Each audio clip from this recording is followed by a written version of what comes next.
এবারে জানাবো এক নজরে দৈনিক পত্রিকার শিরোনাম। আমাদের হাতে রয়েছে যুগান্তর পত্রিকা, যার প্রধান শিরোনামে আমরা দেখতে পাচ্ছি ডাকসুতে ভিপিজিএস সহ ২৩টি সাদিক ফারহাদ প্যানেলের শিবিরের নিরঙ্কুশ বিজয়। বাকি ৫ পদ স্বতন্ত্র বামপন্থী ছাত্র সংগঠনের, একটি পদেও জিততে পারেনি ছাত্রদল। জুলাইয়ের প্রজন্ম, আকাঙ্ক্ষা এবং সর্বোপরি শিক্ষার্থীদের জয় হয়েছে বললেন ভিপি সাদিক। প্রত্যেক শিক্ষার্থী আমার জন্য উপদেষ্টা হয়ে কাজ করবেন বললেন জিএস ফরহাদ। এদিকে ডাকসুতে ট্যাগ দেয়ার রাজনীতির ভূমিধস পরাজয় বললেন আসিফ নজরুল। আমার ইশতেহারে যা ছিল পূরণের চেষ্টা করব বললেন আবিদুল ইসলাম। এদিকে সিসি ক্যামেরার আওতায় থাকবে ভোট কেন্দ্র। ৩৩ বছর পর ডাকসু নির্বাচন আজ। ওয়ালটন এখন দেশের সীমানা পেরিয়ে পৌঁছে গিয়েছে ৫০টিরও বেশি দেশে।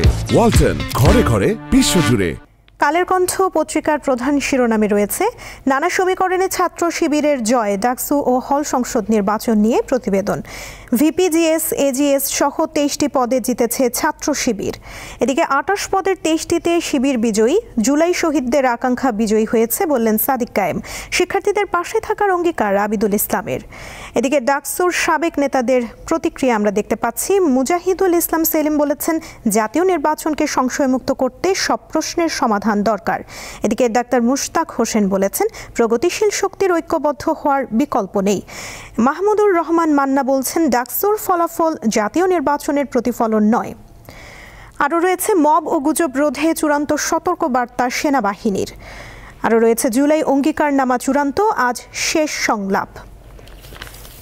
প্রথম আলো পত্রিকার প্রধান শিরোনামে দেখতে পাচ্ছি শিবিরের জয়ের কারণ দীর্ঘ প্রস্তুতি। ডাকসু নির্বাচন নিয়ে প্রতিবেদন।